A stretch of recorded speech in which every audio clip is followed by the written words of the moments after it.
foreign language majors went abroad, and a couple art majors, that was it. And I was like one of 3 of us that went abroad the entire time I was here. And my heritage is, my parents are from Spain. We were refugees from the Spanish Civil War. My parents were. I was born here in Bethlehem. So my mother always said, oh, when you get to college, if you go to college, I'll spend a year. You can go to Spain for a year. And then I said to my mother, I'm going. And she's like, no, you're not. And I'm like, yes, I am. So I ended up spending the year in the University of Madrid.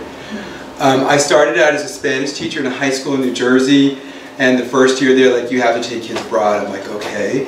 So I was 22 years old and I took 35 kids abroad. So it was quite a challenge. High school kids, which is a whole different world. So, and I've been doing it ever since. And I've been traveling every year since 1984. Usually with students a lot. And then I kind of morphed into working with international students because it kind of was new in the 80s, 90s. It was kind of a new thing, but I actually worked with international students from my first year of teaching high school. So I've been doing both sides of the house. International has this like going out and the coming in, and I've actually worked with both sides for my entire very long career.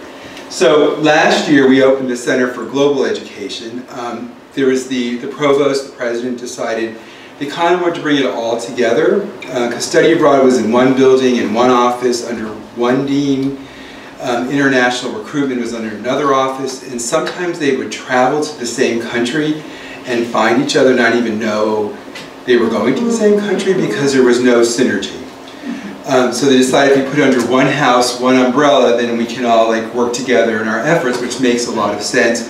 And most organizations have some sort of central location for international education. I think there's a pretty good understanding of the college that we can't rely on the traditional American students to come to Moravian College because we're just not having babies. So if you look at the number of students that are graduating from high school, it's been diminishing for years, and it's going to continue because we don't have a lot of children. So we either have to look for other populations, or we're going to be in really bad shape in a couple of years because there's just not enough students and there's too much competition. I mean, if you read, like Lehigh wants to increase their undergraduate enrollment by 1,000, okay? Well, where are they going to come from? So if we don't start looking at other countries to bring them in, we're going to be at a big deficit for students. And we're kind of in that period right now. And the northeast part of the United States has the bigger deficits of people graduating from high school. So. But yet last year, the president in one of his talks said that the enrollment was, the number of applicants for last year's freshman class, I don't know if it's the recent one, was greater, and then the number of young people that accepted was greater, and so it surprised them. It actually, this year we're down. What's down? Yeah, we only hit 412, I think the number was, for the traditional undergraduate, not including my numbers and not including the transfers, and we were hoping to get to 525. Mm. So, but it's not done yet because some students will come in the spring, but we're down. We're down. And the good thing is that we've added some really great new programs here, which has helped a lot too. With the allied health programs, all that stuff really has helped us. Yes, but it's gonna take a while for that to build, and the graduate school is helping too. That's helping. So what is full-time undergraduate enrollment these days? I think it's 1,700. 1,700. 17 something and change. Almost and 18. it used to be 1,300. 12, 13. Yeah, I think it was only under 1,000 when I was here, right? It was 1,200. We were here at 75. Yeah, okay, it was 1,200. Okay, We're boomers. Yeah, so we're boomers. We're boomers. Actually, we were increasing, but I'm giving you the fall number, which isn't the complete number for the year because we get a lot of transfers in the spring. Yeah. And actually, internationals come in the spring too, because a lot of countries, the school year doesn't go from August to May. No, it doesn't. Because that's just an American kind of thing. Some European, some schools start and end in October, November. So I have like a rolling enrollment. So I never, like last year I did better in the spring than I did in the fall. So, which like Americans don't understand, but because the cycles are different in a lot of countries. When I was here in the 70s, we had a lot of Central American students. So actually, one of my best friends was from Nicaragua. And wasn't that because of the Moravian missionaries? Correct. It was, but her father was also a colonel in the army of the guy that was deposed, so she didn't do that. Noriega?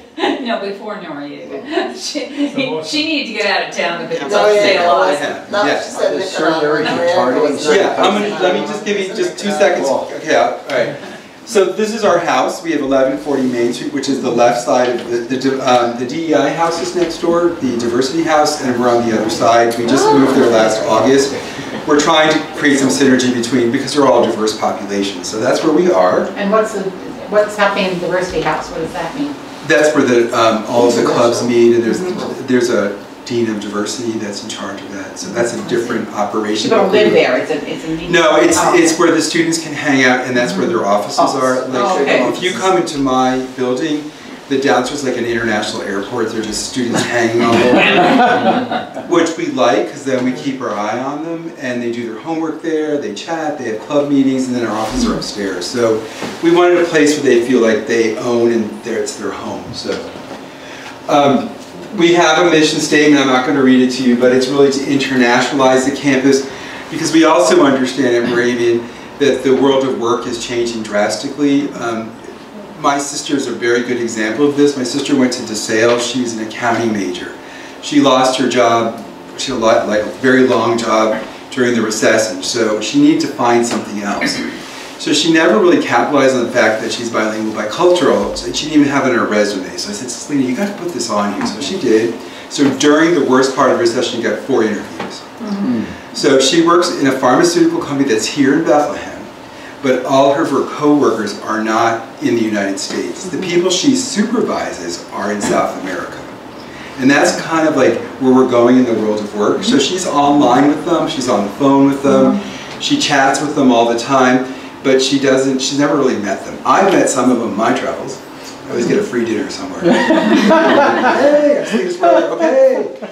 So they take me out, but she's never met most of the people that she's supervising. So her jurisdiction is South America, so she had to learn Portuguese on top of it all because she deals with Brazil. But her call center is in India, so she's interfacing with them all of the time. And then there's like another branch that's in the middle of Europe, like Austria and Switzerland, so she has to go there. She goes there once in a while, but her office is here in Bethlehem. It's not in New York City, and that's going to be more of the world of work. So the more that we can expose our students to this international world, the better prepared they're going to be. They're going to be globally competent workers and globally competent citizens too. So that's what we're heading for. So talk too much, sorry. Just a couple things. We have 118 international students this fall, which is a really nice number for us. We want to get to 200. 2 to 225 would be a really great number for the size of our campus.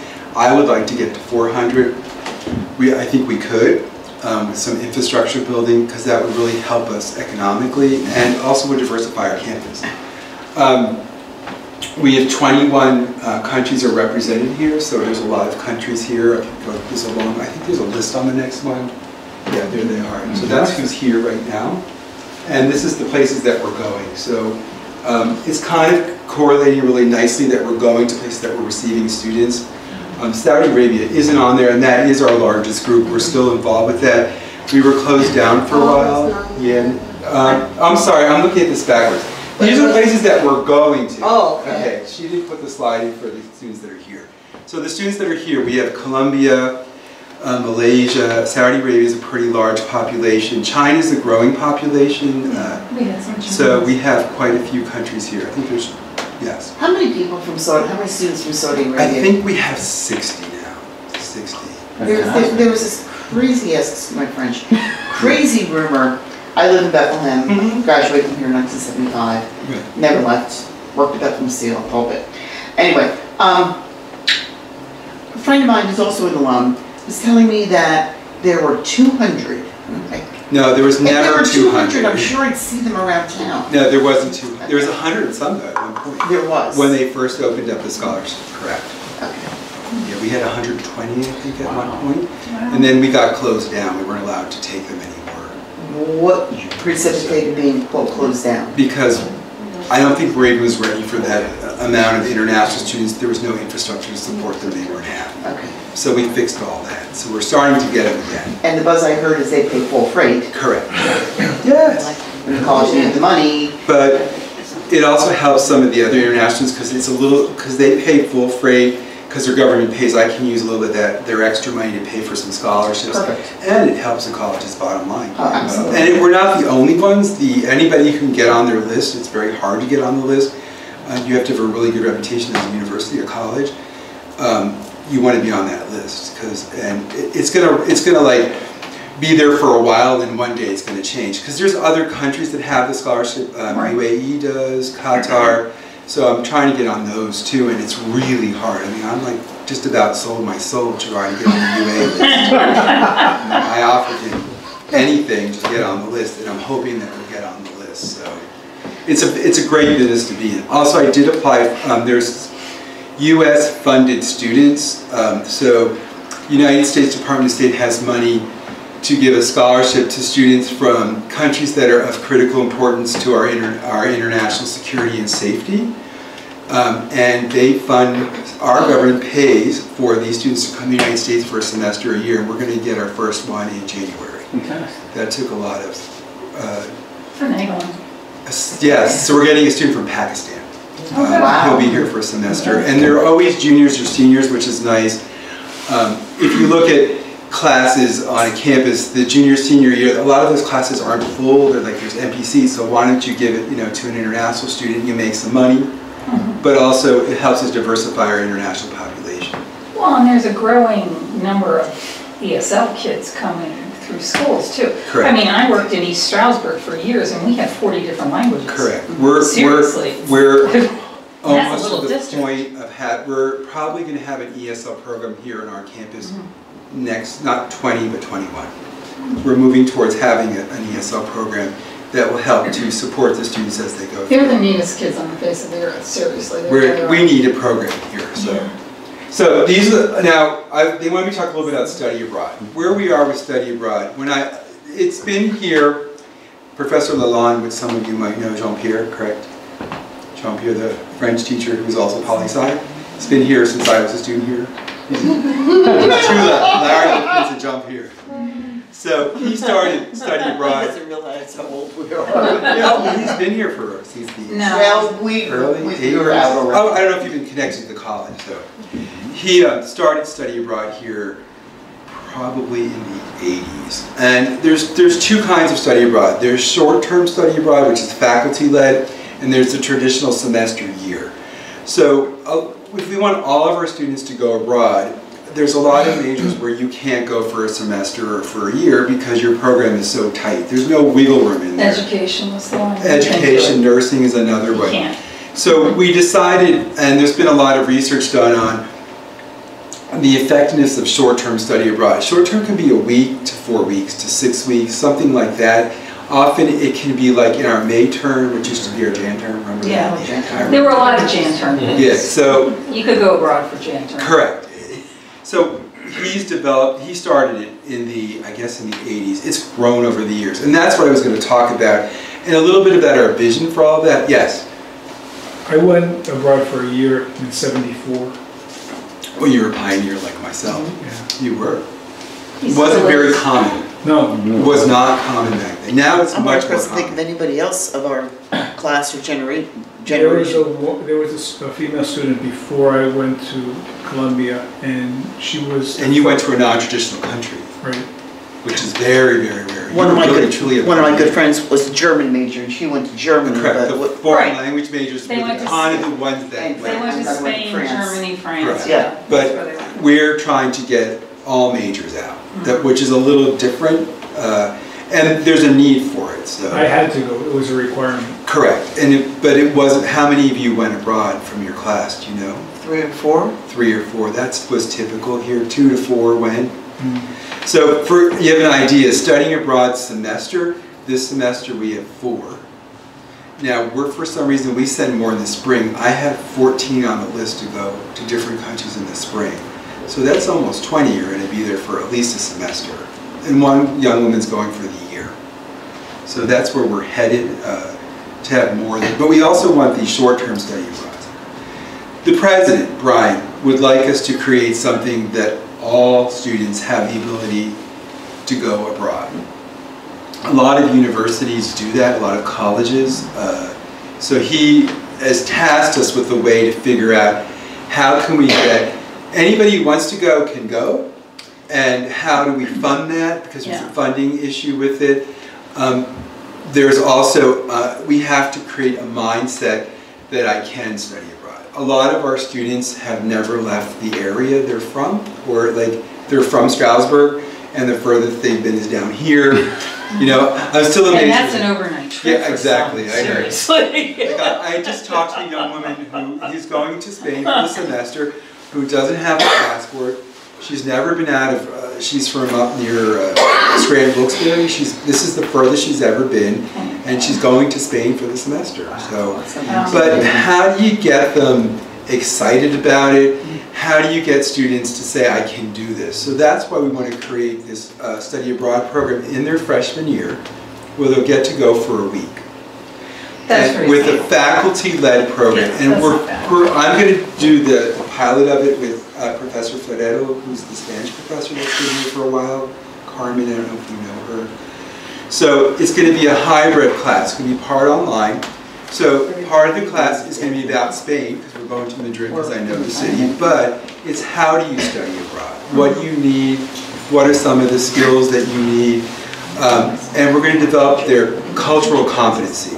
So the laboratory is going to be in Madrid only because I know Madrid, it's cheap to go during our spring break, I know where all the hostels are, and then they're going to have activities. We're going to do some of the traditional study abroad. We're going to go to the Prado, we're going to go to the Royal Palace, but they're going to have activities where they're going to have to get on the subway by themselves and find us somewhere. That's so easy to do. But yeah, our it's students scary. are scared to death. Yeah, they are. They're going to have to ride a public bus. They're going to have to flag down a taxi. They're going to have to order food. Well, we are there just for support because we want to give them their sea legs, that they feel I can go back and do this. And some of them have not done that in the United States. Correct. Seriously. Yeah, I know. They have not ridden a public bus. Correct. Ever. Correct. So how we want them to go from this 1 week, and then some of those students are going to say, yes, I can do this. So eventually they'll decide, I'm going to go for a longer period. Because our hope is to drive them then to do the semester of the year. And if you look at all the research, a lot of research now in study abroad, that's what you do. You give them a taste, you give them that you can do this, do it with them, and then they're going to go. But I think for a lot of our students to commit to go to another country for a year or for a semester who've never really been out of Dodge, that's really scary for them. Well, very parents scary. are going to have to fit it out too. Right, but you see that, my other job, I had a student from Bangor, Penargil, really nice kid, who decided to go with me to Amman, Jordan. And he came to me, he said, I don't have a passport, never been out of Bangor, this is the furthest I've ever been. I'm like, oh my Lord, you're picking Jordan. Right? I'm like, okay, Sean, this is good. So we always have this big pre-departure meeting. And he brought his parents, which I thought was very odd. Because it's the first time I had parents show up to a meeting, and they were younger than I was, which was kind of like, so they were really nice, and I was just curious. I'm like, so, you know, why did y'all come? And the parents were like, well, we're being really honest with you. We've never been on a plane, we've never traveled. Our son wants to go to a country, we don't even know where it is on the map, we never heard of it. And they went on and on and on, and they were just like salt of the earth, wonderful people, and I'm like, I'll take care of them, I've been doing this for 30 years, don't worry, right? Well, Sean goes to Jordan and loves it, to the point he did 9 more short-term study abroads, and then he transferred to Arcadia University because he wanted to be a global studies major. Wow. So to graduate from Arcadia, you have to do a semester twice.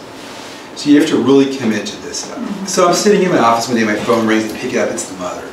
She goes, Mammy, we have to talk. I'm like, we went to Disney World because of you. I'm like, all the countries. Germany, Canada.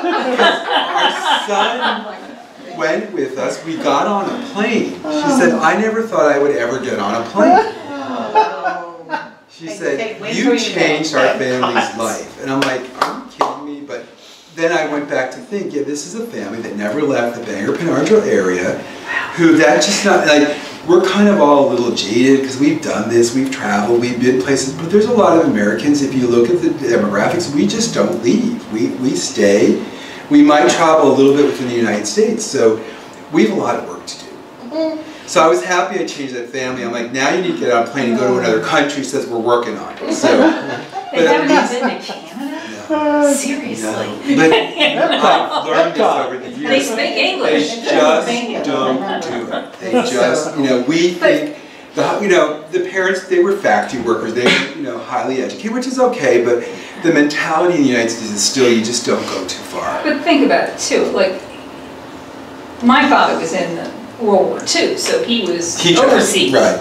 So he had to travel, but he'd rather not see a war zone. So he did a lot of traveling, but not necessarily out of the country because it was too expensive for us. If you see the percentage of Americans that have passports, it's very few. Because we don't travel. Some of us do, and then we get like in the mindset that everybody does this, but when you really delve down, we don't. Yeah, they might end up in Canada, so they might go to Mexico. That's about it. The other part, I know how to go to other countries and do it very inexpensively. And I'm also want to work with students, like you don't have to buy those $17,000 packages to go on those tours where you sit on a bus and you see monuments from bus windows. Like I hate them with a passion because you never like smell the people, you never taste anything, you're just like taking pictures from buses. It annoys me. Because part of the good thing about going to countries is meeting people, having conversations. So we're also in kind of showing them how you can do international travel really inexpensively. I just went to Madrid for spring break myself this past spring break. I spent room, board, food, lodging under $1,000 for a week. Yeah, well, I don't know on that one. I want to go with you. You can do it. We want to go. Alumni tours. Correct, Fred? You probably did it too, right? All the time. All the time, right? You don't stay in a hotel, you stay in a hostel, you go off season when you know that everything's cheaper, so there's stuff you can do. The locals eat. Yes, exactly. You don't. Yeah, you go to the local restaurant, you don't go to the hotel restaurant. Correct. And you don't even go to a hotel. Airbnb is amazing. I don't like Airbnb with students because of the... Well, not with students, but on my own, I still would go to a hostel. I like hostels, and there's things to do. So, a little bit about where we're going this year. These are the programs that our students can choose for this year. These are the short term, not the long term. So these are like the 3 weeks? 1 to 3 weeks. Some of them are 4 actually. Costa Rica's one. Czech Republic, which we've got a long history with. I want to do that so bad. And we do have, we also, I'm responsible for the visiting students. They come from our partner schools. We actually have 2 students from the Czech Republic from Palacký University here this semester. And we're sending a young lady, which is rare for us. She's going to venture off to the Czech Republic for the semester. Very much, we had one go last spring. We were lucky to start to get them to go there because basically it's all Czech, which is a difficult language because we don't teach Czech in the United States. But we have a great relationship with that school and we want to really to grow it. But we're going to do a short term. Now, the young lady who is going to the Czech Republic, Dr. Lalonde, he did his, I went with him last May term to his short-term study abroad, met her on the trip, she loved it, she'd never been out of the United States, now she's going for the semester, so it does work. So, but the Czech Republic, and she stops in Austria, Professor Lees is taking that one. We have a class that's kind of interesting that we developed, we're trying it out, where it's called Destinations Unknown. So the fall semester, the students work on all of those, how to travel abroad, how to study abroad, all the competencies of global citizenship, and then the students decide on where they're going to go in the following semester. Right. And it looks like they're going to go to Denmark. So they have a lot of say in it. That's cool. So we're trying it out, trying to encourage them that you can do this, teach them some of that, how to travel inexpensively, what you need, and then they choose. This is the long-standing program that Dr. Lalonde's been running. They start in Italy, it's Austria, it's Paris. I want to go on that. Fantastic. Yeah, it's been going on since the 80s, I think. Do they have alumni audit for that particular? No, we don't. We don't. At least not yet. Not yet. Well, Here's an idea for you. well, just give you an idea, and they end up in Berlin. So I went for part of the program last year. We're going to Honduras. We've been going. It's a nursing program. Yeah, it's somewhat of a service learning program. You all know what service learning is, right? That's a lot of students and a lot of adults now travel to do other things but tourism. They want to go help a community or do something. So the nursing students, nursing lends itself to that because they can take blood pressures, basic health care, which some indigenous populations in South America and Central America don't even have access to. So they do that one. This is the spring break trip. They're going to go to Italy. They're based in Rome. They spend some time in Pompeii. That's $1,700 they have to pay for that. So, how many kids can actually afford it? there's about 150 that go out. Yeah. Because that was always my problem. I mean, I could barely meet tuition. We'll talk about that. It's affordable, Manny. That's Yeah, fantastic. we make it affordable. Are they credit bearing? Yes, all of the faculty study abroad are credit bearing. So they can use financially? For some of it they can, and we've been growing pretty nicely in an endowment here. We have different people that donated money. We have some scholarship funding going on. So we give small scholarships, not huge ones, but we give some scholarship money. And then the federal government has scholarships that students can apply for too. Gilman is the big one. So if you're Pell eligible, you could be eligible for $1,000 from the U.S. government. And that's something, we have 4 students apply. My coworker Anise in my office, she was the first one to bring it here. So we're going to get the Moravian kids used to, you can apply, let's try this, let's get you eligible. Well, all they could do is say no. Correct. And I mean, But no, we seriously, never they did say it. no all the time. So we're giving it a shot. So Japan is a week, no, 2 weeks, I'm sorry, and that's in Kyoto. Dr. Jasper teaches that one. We also do all the studies, so there's a program to Oregon that's under our auspices too, because we do all the study abroad, even though it's part of the United States, because we have to do the logistics and all that. That's been in the magazine. Correct, the Oregon has been there for a while, Sorry, that's our auspices. All the country. There's actually 2 programs in Spain. I'm taking the study abroad, introduction to study abroad students, but we also have one in the May term where they actually take 2 courses in Cordoba in southern Spain, but they're taught by our professors in English. They're not taught by Spanish professors. So Dr. Content has been doing that for a long time also. And the Spain here now, Professor Koso, the provost, and I, we're hopefully taking a group to Greece. We're working out the final details. It's one country I've been going to for years and years and years. She lived there. She's an anthropologist, so we're hoping to do a May term to Greece also.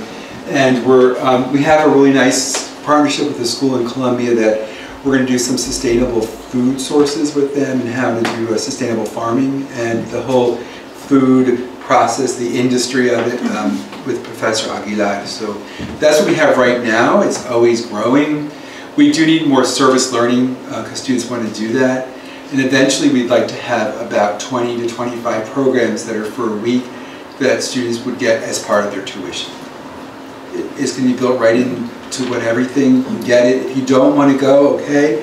But we really want all students to have the ability to go. We do have pretty much money in the scholarship fund. It just has to sit there long enough that we generate enough of the interest back so that we can really make a difference. I think there's 600,000 in all of the different accounts.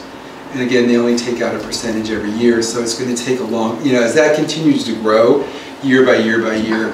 Now, the class of 1974 have just pledged 74,000, right? I think we already have 25. We made the 25,000 before homecoming to kick it off as an endowment. Yeah. They're going to have endowment for study abroad, and they're going to shoot for your 74, right? Yeah. Yeah, 97. Oh, we're going to beat that. Yeah, you're going to. And they're That makes sense. So to help us you with came up with these 74. Okay, that makes sense. Yeah, 97. I like it. That's logical. I'm 84. I'm 83, so 81. You're 83. Okay, we were here at the same time. Did you go to Liberty? Yes. I've That's never it. been Back in since I seminary? graduated, and I remember the name. I've never given less than No, I went to the. No. So, question. Does it come on? I don't. Fantastic. Yeah, I know. Fantastic. Yes, I know New York. Yeah. I have 2 kids here. Yeah, I know exactly. I'd like to, I'd like your thoughts on the other side of international students. Not the ones going over, but the ones coming here. Yes. Yeah. How does Moravian market itself? You're looking at them. That's What- been a very, very interesting. It's got to be a really competitive field out there. Agents? Really? Yes, it's extremely I competitive. mean, between New York City and Philadelphia, how many small liberal arts colleges do you have? 10,000. There's- You just walk in them all over. They're all over. Well, first of all, Well, it started off with the missionaries' kids, because Correct. they were all the missionaries' kids that But if you're getting students from China and from Saudi Arabia, the whole Christian tradition isn't really No. cutting it. That's not. different. well, I was brought on board to help figure that out. And I have been recruiting internationally. I'm in between trips, and I've done a lot of traveling. And I'm still trying to tweak the sell. Why would you tell somebody from France to come to Moravian College? You know, we all have our own thoughts about that, and then what's going to sell on the international market? But it's a huge market. So I have some thoughts on that. I've seen some things that have worked, some things that didn't work. So I'm actually doing international student pairs. I've just been to 18 countries in the last 2 months, and I have 12 more to go next week. So I'm out peddling, selling the word. Now, because I was going like to non-Christian countries, I was like, "Whoa, I won't say Moravian's Christian, right?" Thank God nobody knows what Moravian is. No. Which is sad, you know, like it's not a big enough denomination, sorry. You know what I mean? But this is what I found to be very interesting.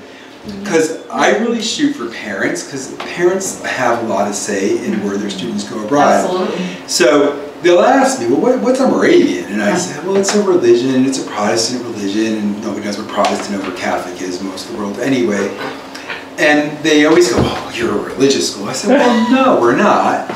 But I said, there is a lot of tradition at Moravian that has stayed with us. And I give them some examples. Like, when you walk around campus, I worked at public universities, we're really nice. Yeah, we And are. I really think that has something to do with our Moravian heritage, Yes. right? I mean, that's my personal opinion. Agreed. We're kind, we're nice, we're very Humble. humble, Encouraging. and we're not a party school. No. And we've never been a party school. No. Oh, I've been on campuses where No, have you crossed the not Have to the you level been of on the hill? Lehigh. It's pretty sedated. All our fraternities got banned for life. Yeah, it's not to the And level they of- needed to be. Not while I was there.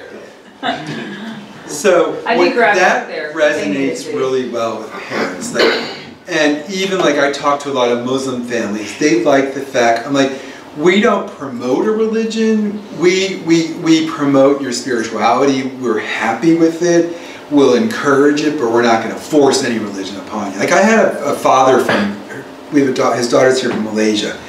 When he found out we were Protestant, he went ballistic. I said, you need to come to campus. You need to talk to me. You need to see what it's like. And just walking around campus, we went to the Office of Spiritual Life, and she's like, oh yeah, the imam comes on Friday, blah, blah, blah. Totally changed his perspective. So parents like that Well, about there's us. the whole thing about giving back too. I mean, Correct. that's the whole culture. Correct.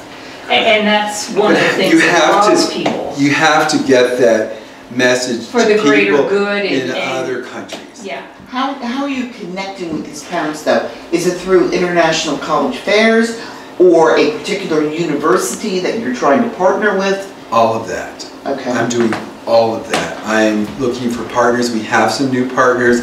I'm going to college fairs. I do engage with educational agents, where people that are helping students to go abroad. Okay, that's If you say anything that you deal with students, I'm there. I also have been doing this for a very long time. So when I travel, I always put on my Facebook, I'm here or there. And some of you follow me, I've seen that.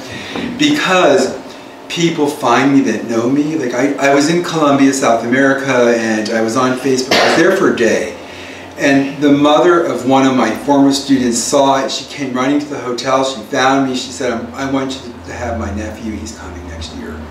So it's a lot of, it's just like, some of it's luck. I'm looking for really good partner schools, which we've never really developed here at Moravian, where they do maybe a year or two in their university, they come here, and then we can send back. So that's where I'm headed with all of that. But I've only been doing it for a year. Well, isn't that though the traditional model of study abroad is a student from Moravian matriculates with a welcoming university in a different country? I mean, didn't you go? Well, he's not there anymore. He had to go to the meeting. That's a different model. There's like multiple models.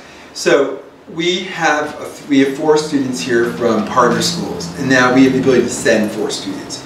But those aren't students that are going to fully matriculate into our programs. They're going to be a semester or 2, and often our students pay their tuition here, and then they get to go to the other university. Right. So the money maker, I mean, we are a business, is to get students that want to come here to do most of their degree, that really want a degree from here, because they're going to stay anywhere from like 3 to 5 years. Some of them come in with some transfer credits. So I'm really trying to get students that want to have a Moravian degree. Yeah, so you have to have degree programs that are wanted in other parts of the world. Correct. So I know there were a lot of kids that were going to Lafayette and Lehigh because they were from Europe and they wanted engineering. Correct. And what they said was the engineering schools in Europe sucked. And that's why they came to the United States. If you look at the best universities in the world, they're the here. top are always, I mean, the top 300 are a lot of them are in the United States, except for Great Britain. Thank you very much. Great Britain are the other two. Yeah. Which is one, but they are our greatest competition. And now who's coming on board is Australia. They're kicking our butts. Now with Trump and everybody's afraid to come here, they're going to Australia and to Great Britain. Well, that was one of my other questions. It's based on political environment right now, and also, I don't know if it affects students or not, but a significant cutback in visas. The cutback in visas does not occur to students because our #1 export is education. Yeah. It's our #1. People don't ever talk about that. So if they start cutting student visas, Harvard, Yale, Princeton, all those places are going to go out of the So they have. But what has hurt us is that I was just in Southeast Asia last week. A lot of the students are afraid now to come here and apply for the visa because, again, all these rumors start. Right. There hasn't been less student visas. But there are students now more afraid, and that's what hurts me. Because don't be afraid. Well, somewhere they're coming from. Well, there's certain countries that's always been right, like the kid from Harvard who they stopped from Pakistan. Correct. Right. But Pakistan, they started that. Trump put that list. This country couldn't get visa. That list has been there since I've been doing this. Yeah. There are certain countries that I know. There are chances of getting a visa. It's always been there. Yeah, it's always been there. It's nothing new. They're politicizing brought it out. Correct. But the rhetoric. The rhetoric is hurting us. The rhetoric is hurting us, because he's saying it, even though the other one said it. He's like, you don't have a list of, let's say they're S-hole countries. You don't do that. Well, but there's a list of countries that traditionally it's almost impossible to get a visa. But I'm going to give you a good one. Iran. We have a student here from Iran. She got her visa. Yeah.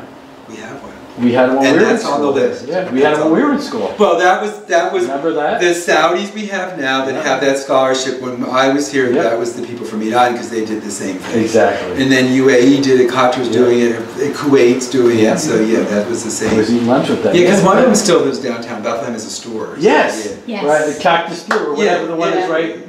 Where the sun is. Blue cactus or whatever they call it. Right next door. Yeah. Very nice. Yeah. He went here. I mean, there's one of the professors here. I remember him from college. Yeah. So we're changing times, but again, as long as the students still want to, and there's so many students. Turkey has like one of the largest populations of young people in the world. There's just millions of them. So you hope that you can get through some of this, and we have Greece has China. a ton of people too that are the kids want to leave Greece. Yeah, but Greece, they don't have the economic. Yeah. No, they don't, but that's why they want to leave. Yeah, but we go to countries, like I look for countries where they have the economics to come here. We do have 2 students always every year that we support from the Moravian Church. They help select them. I worked a little bit with them, but you kind of select them. So, and they've been a real asset to our campus too. The young lady we have this year is from Tanzania, what she calls us Tanzania. Tanzania, she always corrects me. Yeah. And we have a young man from Nepal who's just a fabulous student. Yeah, we had a lot of students from. We only have 2 Moravian Church scholarships. Yeah, we had a whole bunch. And we only have 2 that they were missionaries' kids. Yeah, but sometimes that was a little different back then. Yeah, it's different. Well, they got free tuition, but they didn't get room and board or Correct, something. but that all changed over the Yeah. years, so, but we have Because 2. I Now you remember can there were only- like 5 friends that So were now you can only Sorry? have one pastor. Yeah, seminary has one too, yes. Yeah. Yes.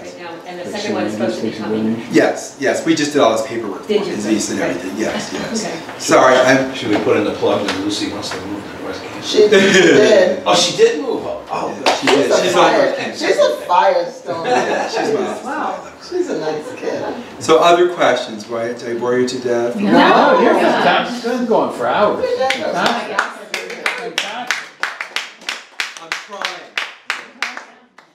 We're behind you. The story of the parents from Bangor to Northville, their horizons were opened up and they went to Disney World. That There's some, Right to Lehigh Valley. Yeah, That's right. the important. was right. But we have to remember that. Like I always have to step back and say, hey, this is where I live, this is the reality. And a lot of us, we get jaded, we don't realize. And that's, and I talked to a lot of the students, and a lot of them have never been on a plane, and they've never been to New York. They've never been to an airport. Wow. So how do you get that big population to go abroad? And if you look at the research, it says start small, get them for a week, maybe they'll go for 2 weeks, maybe they'll go for a semester. And that's what we're trying to build, Parents are that going kind to of be ladder. more comfortable with a week or 2 with a professor along. Correct. Because there's an adult in charge. Correct. Who's supposed to solve all the problems. I've been taking students abroad since 1984. Now, exclude the high school students, they were wild. What high school was that in New Jersey? Del Val. Oh, very good. Frenchtown, Yeah. 8 years I was there. Yeah.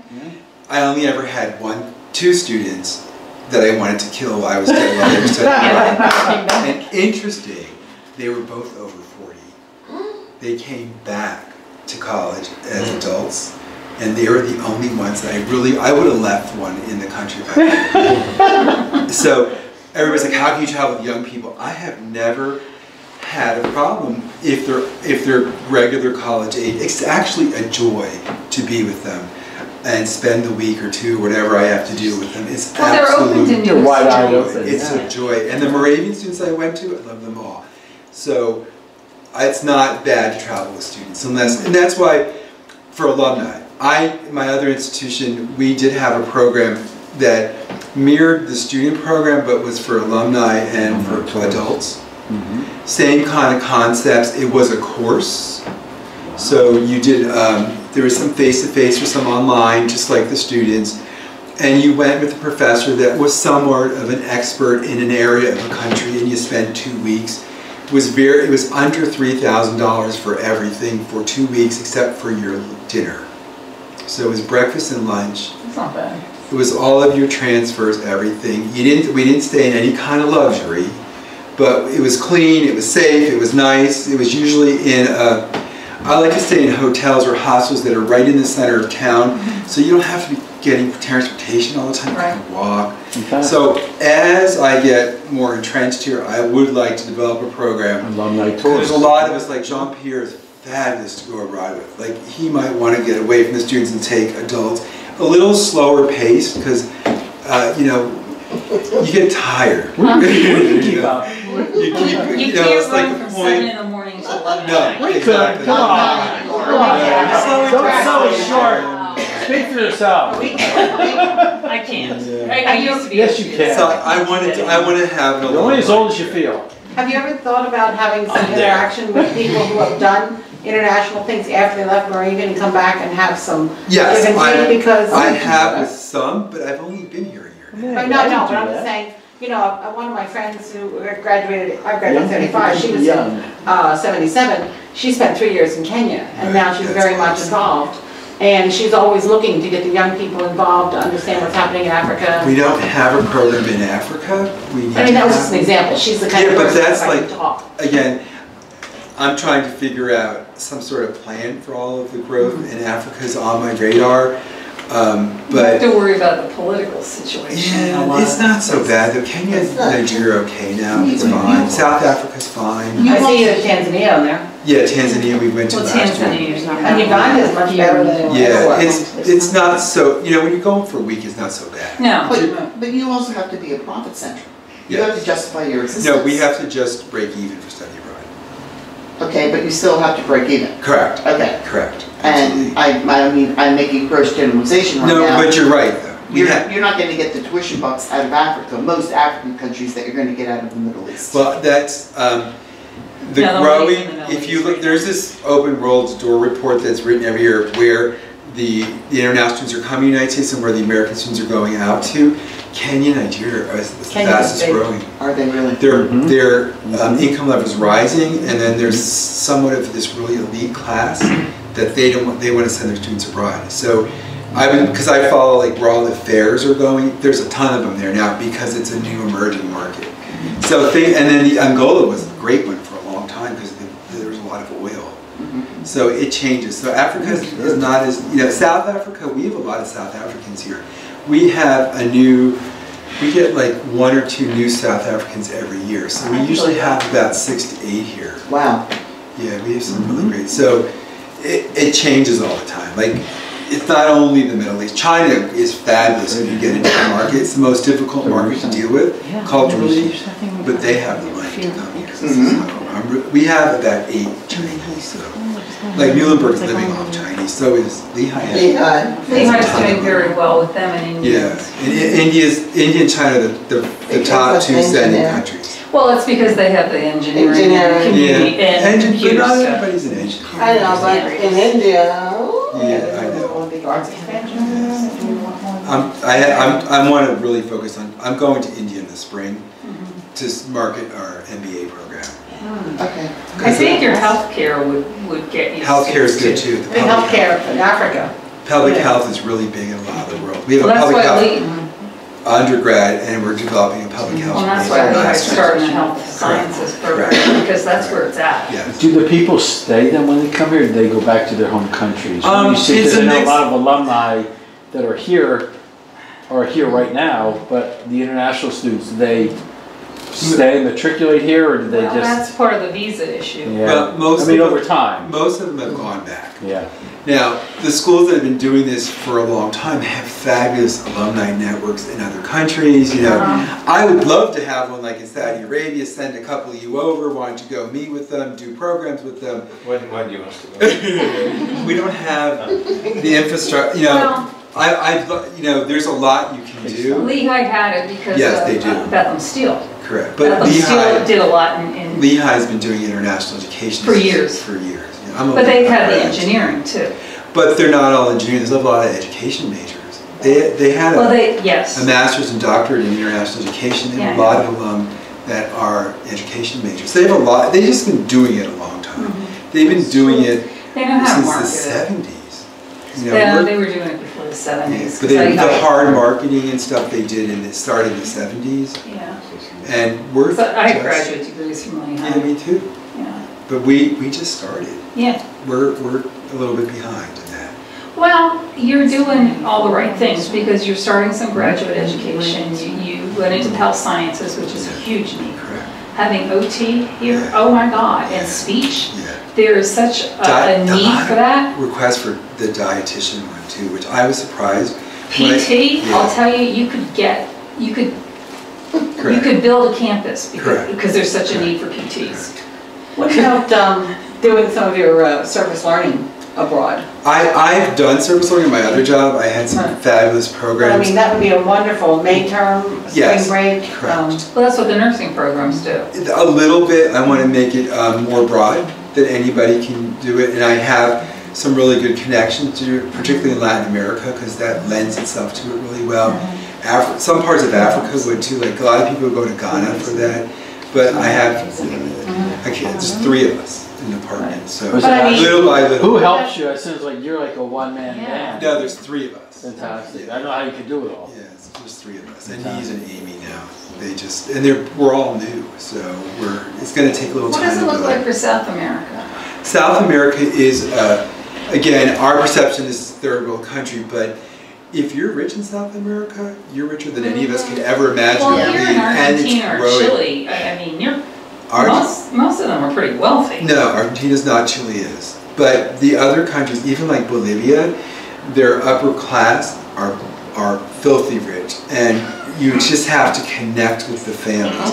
Now, Latin America, I'm Hispanic, which helps. It's all done by who they know. Right. Like we can't go with just American lenses in our glasses saying this is how you market. In Latin America, they know this. I always call it the godfather-godmother syndrome.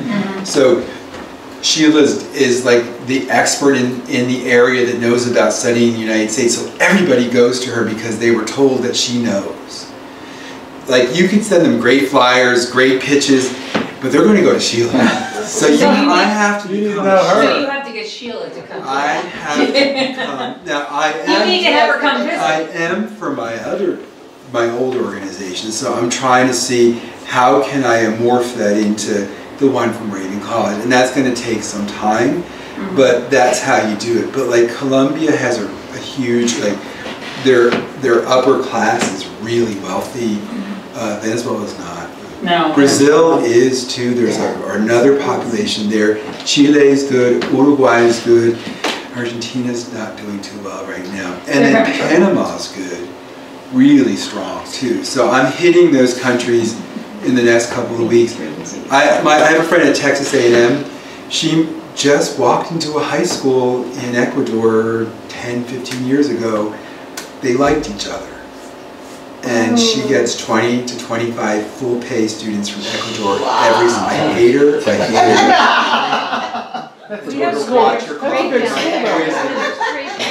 Could you imagine if I could do that? That's what I'm trying to do, is to find those connections. And she's not at the main Texas, she's like at another branch, she's out in the middle of nowhere. So, because I always think, is it location? It's not always location to them. It's like they know this godfather or godmother that's going to do it for them. And that's how you do it in Latin America. So she's Africa's a little bit like that too. There's always some like guru that they like and they all go to. So you have to kind of build your way to do that. So. Did you bring her to Moravian?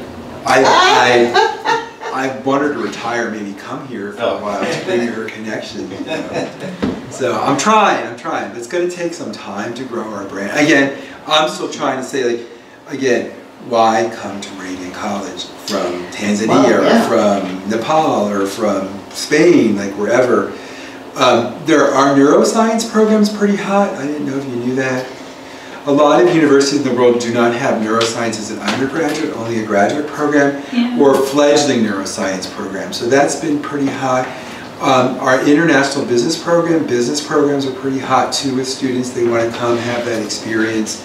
Our music program is a good sell. I did get some. I have 5, I think, in music. So I got to figure out how to sell the seminar. Particularly if you let them go to Vespers. Yeah, well, it's a good sell. It's an old music program, and our location is okay, but Bethlehem is a hard sell because they think we're in Israel no matter how much as I tell them we're not. Anytime I say I'm from Bethlehem, Israel? There's another one? No, there's not. No, there's more than one. I know, but the famous one, everybody thinks we're in Israel, so I have to fight that. And then explaining what is Bethlehem like, because the students are really concerned about what the community looks like, what are they going to eat is so important, and where are they going to sleep. It's not always like, I always think it's about the programs and no. It's like, so what does the town look like? So I just had a video made that shows downtown Bethlehem, shows the campus, because the campus is beautiful, but it's not really beautiful just in pictures, but a video is. So I have a 3-minute video that they can watch about the campus and about Bethlehem. You need to but we don't have, like, if we were in Chicago, you could sell Chicago easily. How do you sell Bethlehem? We all love Bethlehem, but how do you explain it outside of the United States? It's a cute town. We're gonna be a world. It's safe for them. Exactly. Like I struggle. I was born here. Like I always say I was born in Bethlehem, Jesus and I, right? So it's kind of always like very interesting. Well, it's interesting because I worked for the intermediate unit, and there are little pockets. There are a lot of Bulgarians in the Slate Belt. Yes, I used to recruit for them all the time. Because one family came over and they kept bringing people over. And they came from Dejudovia. Yeah. I know where there's a lot of them from that town, and they're Muslim. Yes. Some are Muslim. And they actually worship in their old synagogue in Easton. Correct. They converted. Yeah. Yeah. There's also in this. There's a big group of Polish up there. There's actually a Polish. They have a Polish summer. They have a Saturday school. They have taken over one of the Catholic schools up there, and they teach in Polish K through 12, K through 8, I think. That's new. I connected with them over the years too. So I know they have a lot of kids go to Chinese school on the weekends, and they go to Polish school on the weekends. But there's also a Polish Catholic school that teaches in Polish now, because there's so many of them up there. Down here, our population is changing though. There's a whole bunch of Ecuadorians up there too, because we had Ecuadorians. Bethlehem has been changing though. Well, that was up there. I was always amazed by the Bulgarians and by the Polish. Yeah. So many. Well, the guy who had the steakhouse on 33 at Wind Gap was the Bulgarian that brought everybody over. And then here we attract a lot of Syrians. Yes. Do you know Allentown has like the largest Syrian population? Yeah. Pennsylvania. Yes. Yeah. It's huge. So we have a lot of Syrian heritage. But they can't come. But we have the They're not allowed heritage. to come. They're Syrian heritage. But they're banned. Yeah, well, we can't get a visa anywhere. But there's a huge Lebanese. Yeah, I have Easton connection to them. is Lebanese. I have a very strong connection to them. My best friend, my whole life is Lebanese. My lawyer went to Moravian, Kinjabor. Yeah, I know the divorce. Yeah. All right. Thank you.